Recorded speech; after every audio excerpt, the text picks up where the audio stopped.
예, 소개 감사드립니다. 예. 앞에 그 학력에 대한 부분은 대부분 사실이고요. 그 뒷부분은 그 허위 사실 무포죄로 제가 예, 일단 이렇게 좋은 자리에 초대해 주시고 이 부분에 대해서 제가 말씀을 드릴 수 있는 기회를 주셔서 약해 관계자분께 진심으로 감사드립니다. 제가 오늘 말씀드릴 부분은 그 제목에 보시는 것처럼 크게는 운동과 면역에 대한 내용입니다. 좀 더 구체적으로 말씀드리면 과연 운동이라고 하는 것이 저희가 알고 있는 면역 세포나 아니면 면역계에 어떠한 그런 변화를 주면서 특히 대사적인 면에서 어떤 변화를 주기 때문에 줘서 운동을 하면 왜 면역력이 증진이 되는지 아니면 그 기존의 어떤 만성질환이나 이런 쪽에서 운동을 하게 되면 살이 빠진다든가 염증이 감소가 된다든가 하는 그런 현상들이 일어나는지에 대해서 약간 과학적인 의미를 좀 부여하면서 말씀드리도록 하겠습니다. 앞서 그 회장님께서 면역과 운동에 대한 부분에 대해서 일반적인 말씀을 해주셔서 거기에 약간 그 과학적인 걸 좀 내용을 넣는 수준으로 말씀을 드리도록 하겠습니다.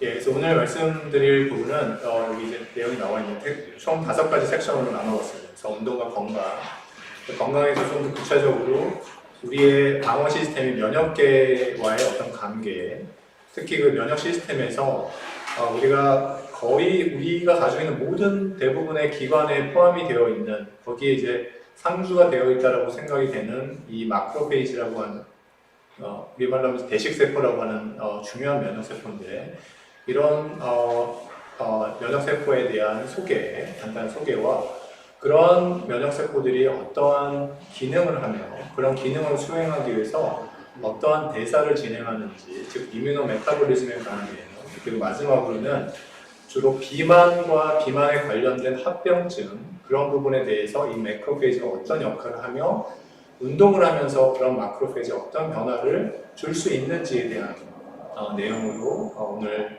톡을 마무리하도록 하겠습니다. 그래서 뭐 운동이 건강에 좋다라고 하는 것은 너무나도 잘 알려져 있는 사실이고 그 운동을 함으로 통해서 뭐 심혈관 질환이라든가 아니면 뭐 가장 대표적인 게 살이 빠진다든가 뭐 섹슈얼 펑션도 올라간다든가 하는 그런 그런 파지티브한 이펙트가 있다는 건 너무 잘 알려진 사실입니다. 결국 그러한 운동을 하지 못하는 경우에 운동을 포함해서 피지컬 액티비티를 하지 못하는 경우에는 너무 잘 알려져 있는 뭐 만성질환, 심혈관 질환이라든가 당뇨를 포함한 대사질환, 근골격계, 심하면 우울증, 심장암까지도 유발될 수 있는 아주 높은 순위의 그런 원인이 팩터가 될 수 있다라고 하는 것이 많이 보고가 되고 있습니다. 그래서 우리나라 이제 통계청 자료에 의하면 하루에 평균 우리나라 사람이 여성의 경우 23분, 남성의 경우 34분의 운동을 하는 것으로 통계적으로 이제 보고가 되고 있는데 이러한 운동을 함으로 해서 나타날 수 있는 파지티브한 이펙트가 매우 많다라고 하는 것은 이미 잘 알려져 있는 사실입니다. 그리고 그 스웨덴 국립보건원의 보고에 의하면 33가지 또는 그 이상의 질병들이 적절한 운동을 통해서 예방 및 심지어 치료까지 할 수 있다는 통계적인 보고뿐만 아니라 어떤 과학적인 증거까지 나와 있는 상태입니다. 그러면 이러한 다양한 질병을 예방하고 치료하는 데 있어서 과연 면역이라고 하는 것이 어떤 연관성을 가지고 있길래 왜 그렇게 운동을 해서 면역력을 증진시키자는 얘기가 많이 나오냐 하는 부분에 대해서 얘기를 해보도록 하겠습니다. 본격적으로 말씀을 드리기 전에 우리가 가지고 있는 방어 시스템, 이 방어 시스템인 면역계라고 하는 것이 어떻게 구성이 되어 있는지 간단하게 말씀을 드리겠습니다. 가장 최전선에 있는 부분이 바로 이 스킨이라고 피부고요. 그 다음에 이제 테니스 코트 2개 정도에 해당하는 장막, 이 뮤코사라고 하는 부분이 일단은 체정방에서 방어를 하기 시작합니다. 그 방어선이 깨지게 되면 결국은 여러분이 잘 알고 계시는 항체를 만들어내는 B셀과 T셀, 그리고 오늘 주로 말씀드린 여기 마크로페이지라는 면역세포에 의해서 결국은 그런 패소전들이 잡아먹히거나 아니면 걔네들이 활동을 할 수 없도록 만들어줄 수 있는 그런 환경을 제공해 주는 것이 우리 몸의 방어 시스템인 면역계입니다. 그래서 저희가 이제 일반적으로 생각할 때 이런 면역계가 유기적으로 잘 돌아가게 되면 결국 우리가 원하는 건강한 삶을 유지할 수 있고, 그거는 인간뿐만 아니라 동물에게서도 아주 중요한 그런 시스템이라고 할 수가 있습니다. 그래서 그러면 이런 운동과 면역이라고 하는 것이 지금까지 어떠한 방향으로 연구가 진행이 됐는지 간단하게 한번 살펴보도록 하겠습니다. 그래서 이 1900년도라고 하는 것은 면역학이 처음 대두가 되기 시작했었던 시기인데, 이때부터 약 80년 동안은 주로 운동을 했을 때 그런 면역세포의 수적인 절대적인 수치나 기능이 어떤 영향을 주는가 하는 것이 아주 오래전부터 연구가 진행이 됐었고요. 그 이후에 그러면 만약 운동이라고 하는 것이 정말 좋기만 하는 것이냐, 내가 만약 운동을 되게 심하게 했다, 나의 어떤 커패시티를 벗어나서 운동을 했을 경우에는 혹시 악영향이 있지 않을까 라고 하는 연구를 또 지난 10년 동안 진행을 했었고요. 그 다음에 90년부터 2009년도 사이에서는 여기에 이제 영양이라고 하는 부분, 운동을 하는 거에 추가적으로 플러스 영양이 들어갔을 때, 그 다음에 에이징이라는 팩터가 더 들어갔을 경우에는 운동이 면역에 어떤 영향을 줄 수 있는지에 대한 연구가 많이 진행이 되었다고 합니다. 그리고 2010년부터 지금까지, 그리고 앞으로는 이 운동 면역이라고 하는 것이 주로 어떤 방향으로 진행이 될 거라고 하는 것은 여기 보시는 것처럼 실제로 운동을 했을 때 과학적으로, 지금까지 통계적인 그런 것이 아니라 과학적으로 그런 어떻게 그럼 치료를 할 수 있고 예방이 되는지에 대한 부분, 그 다음에 어떤 특정한 면역세포나 어떤 특정한 기관에 포커스를 맞추는 것이 아니라 우리 몸은 어쨌든 유기적으로 연결이 되어 있는 부분이기 때문에 그걸 시스테믹하게 분석을 해서 결국 사람마다 운동을 할 수 있는 커패시티나 건강 상태가 모두 다르기 때문에 그런 부분들을 연구를 하면서 개인 맞춤형 영양이라든가 개인 맞춤형 운동에 대한 어떤 가이드라인을 제공할 수 있는 방향으로 연구가 진행이 되고 있다고 하고 있습니다.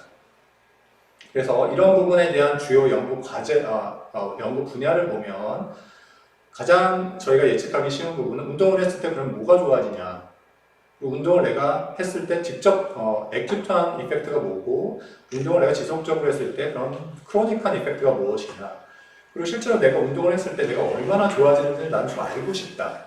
그러니까 생체 지표를 통해서 내가 진짜 얼마나 많이 좋아졌는지에 대한 어떤 베너핏이 있음으로 해서 저희가 운동할 수 있는 동기부여를 받을 수 있는 거죠. 그런 클리니컬 이펙트가 뭐가 있는지, 거기에 플러스 영양 부분을 추가함으로 해서 영양과 운동과 면역이 어떤 식으로 그런 인터랙션을 하면서 그런 어떤 시너지 효과를 낼 수 있는지에 대한 연구가 세 번째로 진행이 되고 있고, 그 다음에 여기 이뮤노시네선스라고 하는 건 쉽게 말씀드리면 노화, 저희가 이제 나이가 들으면 들수록 그 면역력이 이제 감소가 되는 건 이제 일반적인 상식이긴 한데, 여기에 만약에 저희가 적절한 운동을 하게 될 경우에는 조금이라도 그런 노화에 의한 면역 강퇴를 혹시나 예방할 수 있는지에 대한 그 네 가지 연구 분야로 지금 연구가 진행이 되고 있다고 합니다. 그래서 그런 운동에 의한 그런 면역학적인 변화가 실제 우리 몸에서 어떻게 구체적으로 나타나는지에 대해서 말씀드리겠습니다. 물론 운동의 지속성이나 어떤 강도에 따라서 운동에 의해서 나타날 수 있는 효과는 정말 다양할 수가 있습니다. 그래서 그림에 보시는 것처럼 포지티브한 이펙트가 줄 수도 있고 어떤 네거티브 쪽으로 영향을 줄 수도 있는 부분이 있습니다. 그래서 가장 대표적인 거는 운동을 하면 제일 관심 있는 부분은 비만이죠. 그러니까 과체중, 살을 빼고 싶다. 저도 마찬가지지만 신년이 되면 항상 운동을 해서 체중 조절을 해야겠다는 생각을 하지만 잘 하지 못하는데, 보시는 것처럼 운동을 하는 경우에 이렇게 팻 티슈의 감소, 즉 아디포사이트 지방세포의 감소에 어떤 포지티브한 영향을 주고, 그 다음에 면역 증진이라든가 여기라는 사이토카인이라든가 각종 호르몬들, 그다음에 면역 억제 쪽으로도 영향을 주는 걸 알 수가 있습니다. 그래서 오늘 여러분께 주로 말씀드릴 부분은 어떻게 보면 제가 생각하기에는 가장 관심이 많을 부분이라고 생각하는 이 비만에 대한 쪽으로 포커스를 맞춰서 운동인 비만과 염증, 면역에 어떤 영향을 줄 수 있는지에 대한 내용으로 주로 말씀을 드리겠습니다. 사실 이 비만이라고 하는 거는 비만 자체로만으로는 크게 문제가 되긴 하겠죠. 문제가 되긴 하겠지만 이거보다 이거에 의해서 나타날 수 있는 관련되어진 질환들이 거의 50여 가지가 됩니다. 그 중에 가장 대표적인 것이 그 지방이 쌓이면서 발생할 수 있는 염증, 그다음에 그 염증이 발생함으로 인해서 그 염증이라고 하는 것이 온 몸으로 퍼질 수 있다는 그런 부분, 그래서 뭐 지방간이라든가 아니면 관절염이라든가 이런 쪽으로 퍼질 수 있다는 게 가장 큰 문제고, 이런 부분에 가장 중요한 역할을 하고 있는 면역세포가 지금 보시는 이 마크로페이지라고 하는 면역세포입니다. 이 마크로페이지에 대해서 모르시는 분도 많이 계실 수 있을 거라 생각을 해서 이 부분에 대해서 잠깐 소개하는 시간을 가지도록 하겠습니다. 이 마크로페이지는 러시아 동물학자인 메츠니코프라는 분이 처음 발견했습니다. 한때 우리나라 요구르트병에도 많이 나왔었던 그런 분이죠. 메츠니코프라는 요구르트 회사의 모델로서도 활동을 하셨던 분입니다. 그래서 이 메츠니코프가 그 가족들이 다 서커스를 보러 가고 홀로 연구실에 남아서 저희 연구자들하고 비슷한, 뭐 예전이나 지금이랑 거의 비슷한 것 같은데 홀로 남아서 발견한 것이 바로 이 마크로페이지입니다. 그래서 그 불가사리 유충, 그러니까 투명한 불가사리 유충에 장미가시를 싹 찔러봤더니 3시간 만에, 3, 4시간 만에 특이한 세포들이 모이는구나라고 하는 것을 관찰을 하고, 그것이 뭔가 우리 몸에 면역 반응에 되게 중요한 역할을 하는구나라고 해서 이분이 처음으로 최초의 면역세포가 바로 이 마크로페이지라는 면역세포입니다.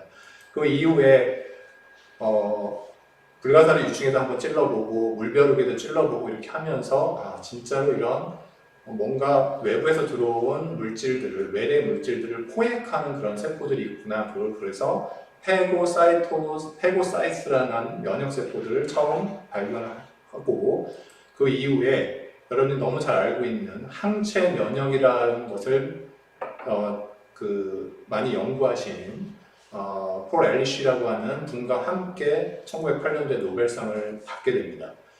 그때가 바로 면역학의 이제 태동기라고 볼 수 있습니다.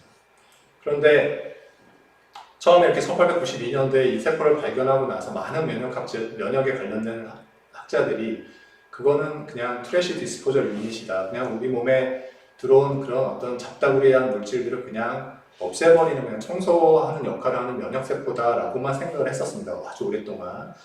근데 여기 지금 제가 그림을 하나 올려놨는데요. 지금 밖에서 만약에 말 발굽 소리가 들리면 그냥 말이라고 생각하지 그게 얼른 말일까? 무슨 말일까라고 생각을 안 하죠. 그러니까 상식적으로 생각해보면 말이구나 라고만 생각을 하는 것처럼, 이 마크로페이지라고 하는 건 제가 지난 슬라이드에서 말씀드렸던 것처럼 거의 머리부터 발끝까지 거의 모든 조직에 들어있는 면역세포 중에 하나입니다. 그렇다는 얘기는 진화론적으로 봐도 이 면역세포라고 하는 것이 중요한 기능을 할 수 있다라고 하는 것이죠. 상식적으로 생각을 해보면. 그래서 그 이후에 1908년도 노벨상을 받은 이후에 많은 면역학자들이 이 마크로페이지한 연구를 시작을 하면서 패소전, 즉 병원균에 대한 방어뿐만 아니라 어떤 조직의 호메오스테시스나 아니면 조직이 망가졌을 때 심지어 수리해주는 역할까지 하는 면역세포, 아니면 뭐 손가락을 디벨로프먼트 한다던가 어떤 조직을 디벨로프먼트 하는데도 되게 중요한 기능을 하고 있다라고 하는 것이 밝혀졌으며, 그만큼 얘네들이 기능을 하지 못하는 경우에는 다양한 질환으로 발전될 수 있다는 것이 많은 연구자들에 의해서 연구가 진행이 됐었습니다. 그래서 이 마크로페이지의 모양은 이렇게 보시는 것처럼 되게 특이한 모양을 가지고 있습니다. 한 12에서 13마이크로미터 정도 되는 사이즈의 면역세포고요. 맨 오른쪽에 그림을 보시면 이렇게 세포들이 안으로 들어오는 것을 볼 수 있는데, 나중에 뒤에 동영상에 어떤 식으로 패소전을 흡수하는지에 대해서 말씀드리도록 하겠습니다. 그리고 계속 말씀드리지만 마크로페이지는 거의 뼈, 그 다음에 심지어 뇌, 그 다음에 장, 그 다음에 간 이런 쪽에 있는 면역세포들이 각각의 기관에서 정말 다양한 기능들을 수행합니다. 가장 대표적인 기능은 결국은 패소전이 들어왔을 때 걔네들을 탐지를 해서 잡아먹어서 죽이는 그런 역할이 가장 주고요. 그 다음에 거기 보시는 것처럼 본 리모델링, 그 다음에 스템셀의 미쉬를 제공해주는, 즉 다시 말하면 얘네들이 기능을 하지 못하게 되면 결국은 여러분이 잘 알고 있는 골다공증을 유발하는 그런 중요한 기능들을 하고 있습니다. 그래서 그러한 다양한 기능들을 하고 있기 때문에 그런 다양한 기능들이 만약에 이 세포가 제대로 기능을 하지 못하게 되거나 영양적인 불균형이 일어나거나 대사의 불균형이 일어나게 되면 보시는 것처럼 뉴로디제너레이션이라든가 골다공증이라든가 에서스클로시스라든가 아니면 파이브로시스, 심지어 이 오비시티를 유발하는데도 아주 중요한 역할을 한다고 이제 보고가 되고 있습니다. 그러한 다양한 기능을 수행하기 위해서 이 마크로페이지라는 면역세포들이 결국은 그런 다양한 기능을 수행할 수 있는 방향으로 서브 클래스들이 만들어집니다. 여기에 바로 대사라고 하는 것이 중요한 역할을 하게 됩니다. 쉽게 말씀드리면 내가 뭘 먹냐, 이 면역세포가 뭘 먹냐, 이 면역세포가 어떤 환경에 처해 있냐에 따라서 얘네들이 이런 식으로 극성화가 일어나게 됩니다. 이거를 이제 M1이랑 M2로 얘기를 하고요. 우리가 흔히 생각하기에 박테리아에 감염이 됐을 때 작용하는 애들은 M1이라고 생각하시면 됩니다. 근데 내가 만약에 감염이 일어나서 조직이 망가졌어. 그 조직을 내가 리페어하고 싶어. 때 작용하는 애들은 M2라고 보시면 됩니다. 쉽게 말씀을 드리면. 그래서 지금 보시는 것처럼 M1 마크로페이지는 여기 1시에서 10시 이 방향을 보시면 이 패소전이 이렇게 안으로 이렇게 포획이 되는 그림이 그 움직임이 보이실 겁니다. 이게 주된 역할입니다. 결국은 예를 들어서 저희가 상처가 났을 때 관여되는 면역세포라고 보시면 됩니다. 그거를 우리가 프로인플라메이션, 즉 염증을 유도하는 그런 마크로페이지라고 볼 수 있고, 그런 애들이 가지고 있는 무기가 있어요. 패소전을 삼키고 나서 죽여야 되는 무기가 필요하기 때문에 그런 무기가 만약에 우리 몸 조직에 노출이 되게 되면 결국 티슈에 데미지가 일어나게 되는 거고, 그게 여러분이 흔히 알고 있는 퍼스가 고름이라든가 티슈 상처가 난다든가 흉터가 남는다든가 이런 부분이 바로 요거에서 유발이 된다고 볼 수가 있습니다. 그 다음에 두 번째 M2라고 하는 애들은 어떻게 보면 반대의 기능을 하고 있다고 생각하시면 됩니다. 그래서 항염 반응을 하는, 생긴 거는 거의 비슷한데 어떠한 대사를 하냐, 어떠한 환경에 처해 있냐에 따라서 M1과 M2로 나눠지게 되게 됩니다. 그래서 이 부분에 대해서 말씀을 드리고요. 이 세포들이 면역 기능을 하기 위해서 바로 이러한 대사, 아까 말씀드렸던 것처럼 어떤 환경에 처해 있냐, 내가 뭘 먹냐, 면역세포가 뭘 먹냐에 따라서 얘네들 기능이 달라지는 부분에 대한 연구를 하는 것을 우리가 이뮤노 메타볼리즘이다라고 얘기를 합니다. 그래서 우리 몸에 혈당을 유지시켜준다든가 지방을 저장시켜준다든가 하는 기관들이 면역세포에서 어떤 영향을 받느냐라고 하는 것과 이 면역세포들이 가지고 있는 기능들을 제대로 수행하기 위해서 얘네들이 뭘 먹고 뭘 소화를 시키냐라고 하는 부분에 연구하는 것이 이뮤노 메타볼리즘이다라고 하는 것입니다. 제가 이 세미나를 맡게 된 후에 이 운동과 이 부분에 대해서 공부를 하다 보니까 정말 밀접하게 관련이 있더라고요. 그래서 제가 이 세미나를 준비를 하면서 더 공부를 많이 하게 된 것 같습니다. 그래서 이 부분은 제가 간단히 넘어가겠습니다. 그래서 글루코스를 예를 들어서 포도당을 저희가 흡수를 하면 포도당이 대사가 되는, 소화가 되는, 세포 내 소화가 되는 과정은 총 이렇게 6가지로 크게 나눠지게 되는데, 이 중에 마크로페이지가 사용되는 대사 기전이 뭐냐에 따라서 이 두 개의 기능이 달라진다는 겁니다. 그래서 보시는 것처럼 글루코스가 글라이콜라이시스에서 흔히 우리가 해당 작용이라는 걸 통해서 NADPH라는 대사체가 만들어지게 되면 요거를 사용을 해서 박테리아를 죽일 수 있는 무기들을 만들어내는 기전으로 얘네들은 포커스를 합니다. 왜냐? 걔네들이 그게 기능이니까. 그래서 주로 글라이콜라이시스나 펜토즈 포스페이트라는 대사에 주로 포커스를 맞춥니다. 반면에 M2 마크로페이지는 얘네들이 벌려놓은 일을 처리하는 애들이에요.